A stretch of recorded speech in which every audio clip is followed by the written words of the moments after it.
कोई भी इंसान अपनी बीवी को किसी गैर मर्द के साथ देख ही नहीं सकता। मगर आज की सच्ची घटना मैं आपको सुनाने जा रहा हूँ, इस कहानी में एकदम उलट होता है। वो अपनी बीवी को किसी गैर मर्द के साथ देखता था और खुश होता था।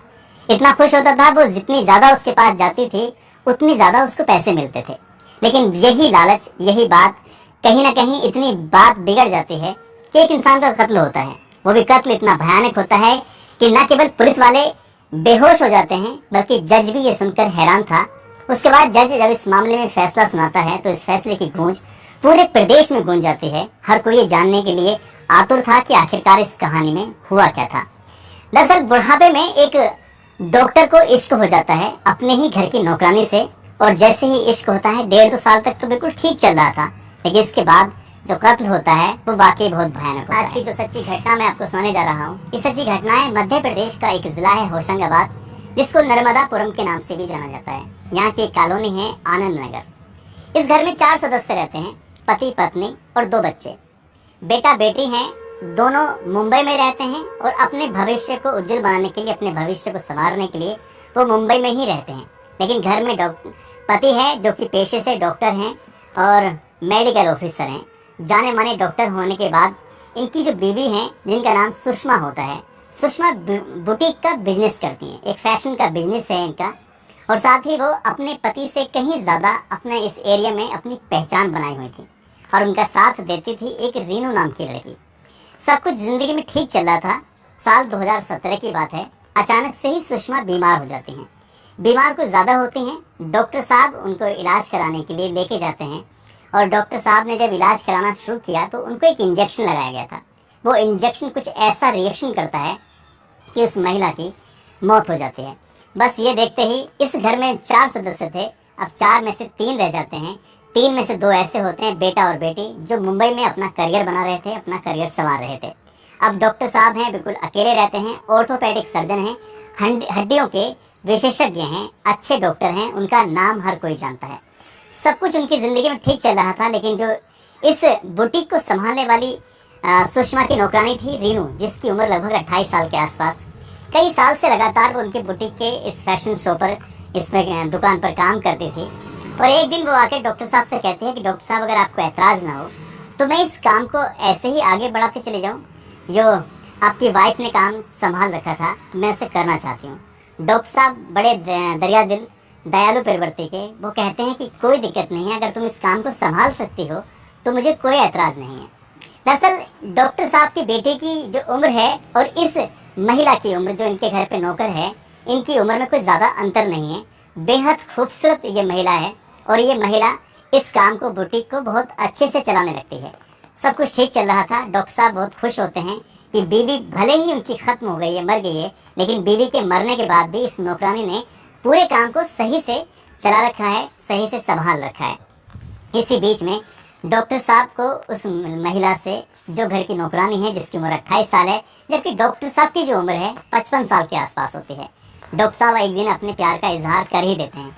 अभी बीवी को मरे हुए 6 महीने भी नहीं हुए थे और वो जो कहते हैं उसको सुनकर ये महिला हैरान रह जाती है। दरअसल वो कहते हैं कि कई साल से, लेकर सन 2013 से इनके साथ काम कर रही थी। वो कह रहे थे कि मैं तुम्हें पहले से देखता था, तुम मुझे बहुत अच्छी लगती थी, और क्योंकि उस महिला को काम की तलाश थी, उस महिला की शायद मजबूरी थी, इसलिए वो महिला अपने इस डॉक्टर के साथ नज़दीक आने में इसने गुरेज नहीं किया। और नज़दीक कुछ इस तरह से आते हैं, धीरे धीरे नज़दीक आते आते एक दूसरे के साथ शारीरिक संबंध भी बनाने लगते हैं। इतने करीब आते हैं कि जैसे मियाँ और बीबी की तरह रहने लगते हैं। वो बुटीक का अपना धंधा चला रही थी, डॉक्टर साहब हॉस्पिटल में जाकर मरीजों का इलाज करते थे, उनकी हड्डियों को ठीक किया करते थे। सब कुछ ठीक चल रहा था, लेकिन एक दिन अचानक ही इसका जो पति होता है नीरू का, वीरू के घर में जो एंट्री होती है, तो वो अपनी पत्नी को और इस डॉक्टर साहब को आपत्तिजनक स्थिति में देख लेता है। आपत्तिजनक स्थिति में देखने के बाद वो घर से बाहर निकल आता है। डॉक्टर और साथ ही उसकी जो नौकरानी होती है, वो घबराए हुए थे, परेशान थे, क्योंकि उनके पति ने लड़की के उसे अपनी आंखों से देख लिया था। और यही सब देखने के बाद वो डर रहे थे कहीं अब ऐसा ना हो कि बवाल खड़ा हो जाए। वो काफ़ी देर तक घर से बाहर रहता है और घर से बाहर रहने के बाद जब घर में वापस आता है तो डॉक्टर भी और साथ ही उसकी पत्नी भी दोनों बैठे हुए हैं। पत्नी गिड़गिड़ाती है, माफ़ी मांगती है। तभी वो कहता है कि जो भी मैंने अपनी आंखों से देखा है, मैं ये दुनिया को बताऊंगा, और ये दुनिया को बताऊंगा कि जो शहर का जाना माना डॉक्टर है, वो आखिरकार एक महिला के साथ, उसकी बीवी के साथ वो क्या कर रहा है। तभी डॉक्टर भी हाथ पैर जोड़कर उसे किसी तरह से समझाता है, कहता है कि जो भी हुआ है इसे खत्म कर देते हैं, आज के बाद भविष्य में कभी ऐसा नहीं होगा। लेकिन जो लड़का वीरू होता है, वो जो डिमांड करता है वो भयानक डिमांड होती है। वो कहता है कि इसके बदले में तुम्हें कुछ पैसे देने पड़ेंगे, वो भी थोड़े बहुत नहीं, काफ़ी ज़्यादा। शुरुआत में जो डिमांड होती है वो डिमांड को पूरी कर दिया जाता है और इसके बाद ये डिमांड का सिलसिला शुरू हो जाता है। जब देखो तब डिमांड होती थी और डॉक्टर को वो डिमांड पूरी करनी पड़ती थी। अब डॉक्टर ने भी सोच लिया कि जो चल रहा है इसे ऐसे ही चलने दिया जाए, लेकिन जो महिला है उस महिला को इस सब बातों के बारे में कुछ नहीं पता था कि ये सब उसका पति इतने सारे पैसे उससे लेता है। अब महिला को जब भी डॉक्टर बुलाया करता था वो आ जाया करती थी, क्योंकि उसका पति ऐतराज नहीं कर रहा था। और ये सब कुछ ऐसे ही सामान्य रूप से चल रहा था। लेकिन धीरे धीरे करके डिमांड जब लगातार बढ़ रही थी, तो बढ़ते बढ़ते डॉक्टर ने फैसला कर लिया कि मैं अब उससे पैसे नहीं दूंगा। तभी वो उसे ऑफर देता है, उससे कहता है कि तुम चाहो तो मेरे यहाँ पर काम कर सकते हो, मेरे यहाँ पर एक ड्राइवर की जगह खाली है, वीरू तुम मेरे ड्राइवर बन के रहो और तुम्हें यहाँ से पैसे मिलते रहेंगे, तुम्हारी पत्नी जो बुटीक पे पैसे कमाती है वो भी सब तुम्हारा हो जाएगा, सब कुछ ऐसे सामान्य चलता रहेगा, लेकिन तुम ज़्यादा परेशान मत हो। वीरू को ये ऑफर दिया जाता है, वीरू उस ऑफर को स्वीकार कर लेता है और वक्त आगे बढ़ने लगता है। जब मौका लगता था वीरू का, वो डॉक्टर साहब से डिमांड उसकी बढ़ने लगती थी। तभी डॉक्टर साहब ने फैसला किया कि शायद इसका अब अंत समय आ गया है। और यही कारण था 6 फरवरी 2019 की बात है, नहीं 6 नहीं 4 फरवरी 2019 की बात है। जो वीरू होता है, ड्राइवर होता है, उसकी दाढ़ में दर्द हो रहा था। जब दाढ़ में दर्द हो रहा था तो उसने डॉक्टर साहब से कहा कि डॉक्टर साहब बस मैं थोड़ी देर में अभी आता हूँ, शाम के लगभग 5:30 बजे के आसपास का वक्त रहा होगा, मैं दवा लेके आता हूँ और दवा लाके मतलब मैं आ जाऊँगा वापस, मेरे दाढ़ में बहुत ज़्यादा दर्द हो रहा है, दांत में दर्द हो रहा है। डॉक्टर साहब कहते हैं कि मैं हड्डी का स्पेशलिस्ट हूँ, दांत भी तो हड्डी ही होती है, तुम टेंशन क्यों लेते हो, मैं तुम्हें ठीक कर दूंगा। डॉक्टर साहब उसको एक इंजेक्शन देते हैं और इंजेक्शन देने के बाद वो कुछ ही देर में बेहोश हो जाता है। इस वक्त उसकी पत्नी नहीं थी, यहाँ सिर्फ 2 ही लोग होते हैं, ड्राइवर होता है, साथ ही डॉक्टर साहब होते हैं। अब डॉक्टर साहब ने उसको घसीटते हुए सीधे बाथरूम के अंदर लेके जाते हैं और बाथरूम के अंदर ले जाने के बाद वो बेहोशी की हालत में होता है। उनके पास एक आरी होती है जो लोहा काटने वाली भी होती है और लकड़ी काटने वाली भी होती है और यहीं से उसकी गर्दन को वो काटना शुरू कर देते हैं, गर्दन को बिल्कुल धड़ से अलग कर देते हैं। और जैसे ही गर्दन को धड़ से अलग करते हैं तो पूरा बाथरूम बिल्कुल ब्लड से तैर गया था, चारों तरफ ब्लड ही ब्लड फैला हुआ था। लेकिन डॉक्टर साहब यहाँ नहीं थमते। अब वो सोचते हैं कि इस लाश को ठिकाने लगाया जाए तो कैसे लगाया जाए। उन्हें याद आता है कि उनके घर में एक प्लास्टिक का ड्रम रखा हुआ है और ड्रम के अंदर एसिड रखा हुआ है।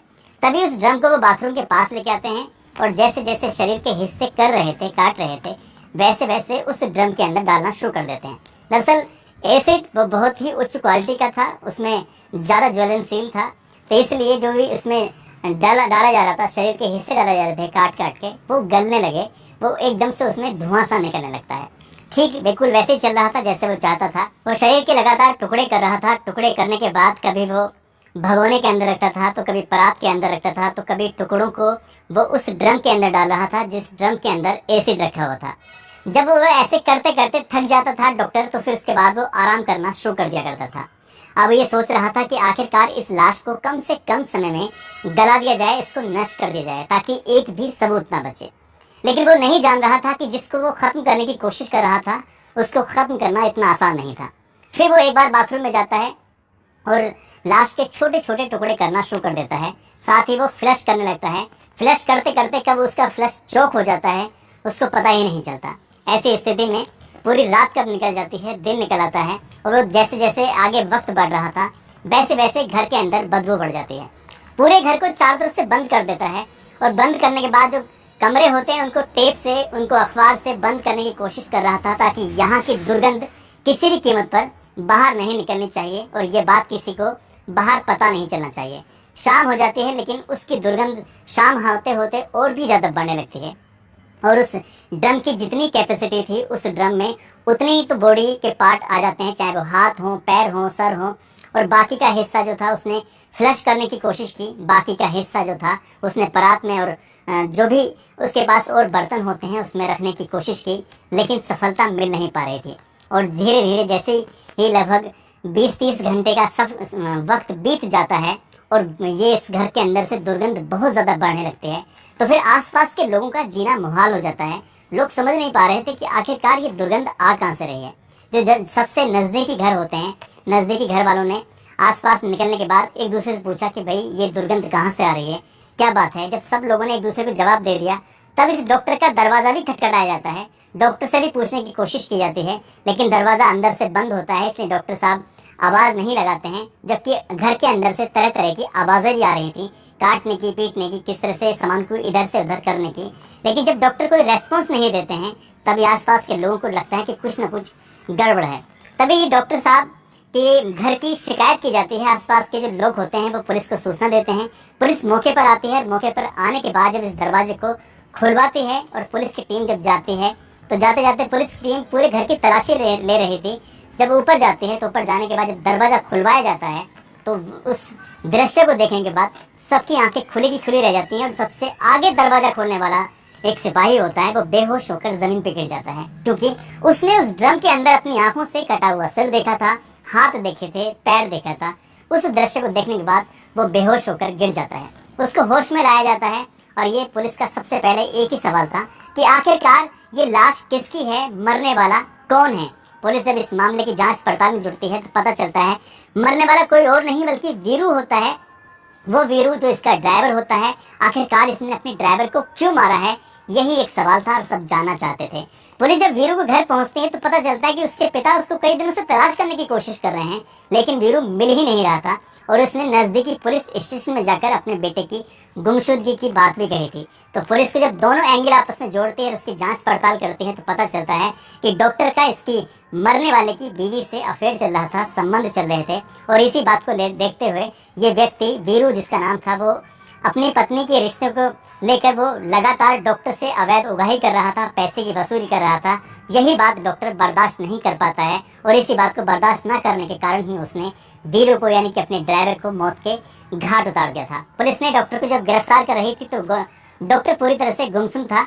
और जब इसको कोर्ट में हाजिर किया जाता है जज के सामने तो जज साहब कहते हैं कि डॉक्टर साहब आपको चोट तो नहीं लगी ये सब करने में। तो डॉक्टर साहब एकदम से शांत हो जाते हैं, खामोश हो जाते हैं, कहते हैं कि मुझे कोई चोट नहीं लगी है। फिर भी जज साहब पूछते हैं कि आखिरकार तुमने इसके इतने छोटे छोटे टुकड़े किए, क्या संख्या बता सकते हो। तभी डॉक्टर कहता है लगभग 500 टुकड़े किए होंगे। कुछ टुकड़े फ्लैश कर दिए हैं, कुछ टुकड़े उस एसिड से जलाने की कोशिश की गई थी, लेकिन उस सबूत को मिटाने में वो मिटा नहीं पाता है। जब सबूत नहीं मिट पाते हैं तो आखिरकार उसको जेल जाना पड़ता है। लगभग 2.5 साल के बाद जब इस मामले की चार्जशीट कोर्ट में दी जाती है, ट्रायल चलता है, उसके बाद फिर जज साहब फैसला सुनाते हैं। तो नर्मदा की अदालत जो होती है, नर्मदापुरम की जो अदालत होती है, वहाँ की अदालत 15 मार्च 2023 को इसी डॉक्टर जिसका नाम होता है डॉक्टर सुनील मंत्री, इनको उम्र कैद की सजा सुनाती है, साथ ही 15,000 रुपए जुर्माने की भी सजा सुनाती है। और जब ये सजा लोगों को पता चलती है तो लोग हैरान थे ये देखकर कि आखिरकार डॉक्टर ऐसा काम कैसे कर सकते हैं। इन्होंने बुढ़ापे में एक महिला से इश्क करके न केवल अपनी जिंदगी बर्बाद की बल्कि उस ड्राइवर की भी जिंदगी बर्बाद की, बल्कि उस महिला की भी जिंदगी को पूरी तरह से बर्बाद कर दिया। दोस्तों, इस पूरे घटनाक्रम को सुनाने का उद्देश्य किसी को परेशान करना नहीं है, किसी का दिल दुखाना नहीं है, बल्कि आपको जागरूक करना है, आपको सचेत करना है और